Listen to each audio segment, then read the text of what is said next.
चाहूँगा।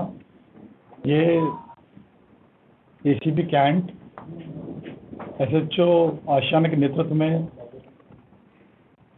जगजीत सिंह नाम के एक बदमाश की गिरफ्तारी की गई है, जो आलमबाग थाना क्षेत्र में सरदारी खेड़ा का रहने वाला है। इस बदमाश के द्वारा बैक टू बैक 3 तारीख और 5 तारीख को 2 वारदात चेन स्नैचिंग की गई थी। इम्पॉर्टेंट बात यह है कि पहली वारदात किसान पथ के पास में की गई थी और दूसरी वारदात आशियाना थाना क्षेत्र में की गई थी।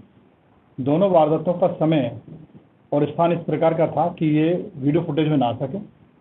इसके द्वारा हेलमेट का प्रयोग किया गया और मुंह पे कपड़ा बांधा गया।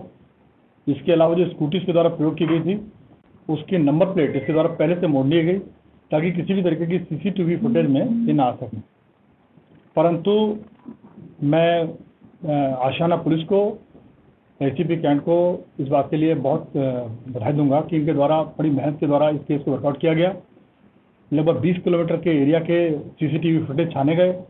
उसमें सीसीटीवी फुटेज के माध्यम से स्कूटी वेरीफाई की गई और ये लड़का वेरीफाई किया गया।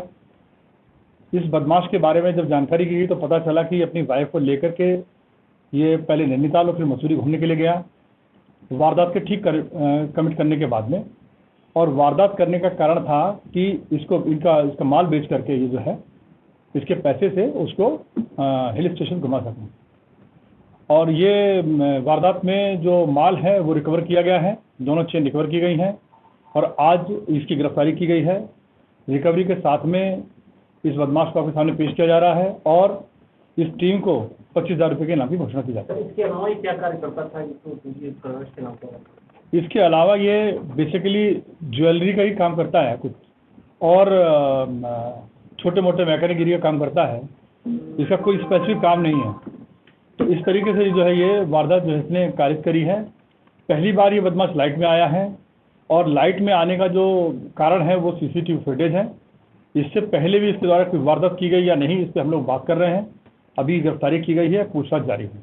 प्रोफेशनल नहीं है ये, प्रोफेशनल क्रिमिनल की तरह ही वारदात की गई है। मैंने आपको जो मोडस ऑपरेंडी बताया वो अपने आप में बताता है कि इसके द्वारा किसी वारदात को करने से पहले किस तरीके का होमवर्क किया गया और उस होमवर्क के द्वारा करने के बाद में किस तरीके से अपनी वारदात को अंजाम दिया, ये बताता है। अर्ली मॉर्निंग में दोनों वारदातें की गई हैं।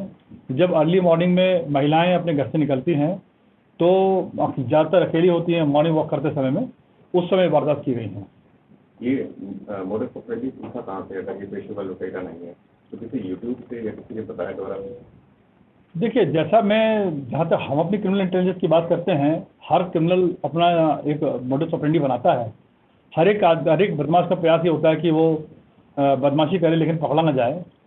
उसी तरीके से इसके द्वारा ये तरीके अपनाए गए कि किसी भी तरीके से इसकी गिरफ्तारी ना हो सके, ये पहचान में ना आ सके।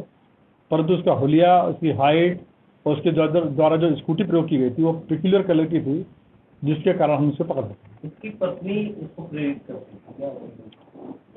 देखिए, अभी इसमें और बहुत अर्ली है कुछ भी कहना, लेकिन जैसी वारदात इसने करी है, मेरा मानना यह है कि ये कहते हैं लेविश लाइफ स्टाइल के आदि जैसे आजकल के युवा हैं, उस तरह की बात मुझे लगती है। एक लेविश लाइफ स्टाइल जीने के लिए शॉर्टकट जो अपनाते हैं, उस तरीके का युवा है ये, और भटका हुआ युवा कहलाएगा। शादीशुदा है ये? हाँ, जो ऐसा पता चला है शादीशुदा है, उसे भी वेरीफाई कराया जा रहा है। घटना में किसी की मदद की जो देखिए, जो वारदात है और जो सीसीटीवी फुटेज हमें मिली थी उसमें इसका कोई और साथी नहीं था। ये इसके द्वारा सोली वारदात की गई है। Thank you.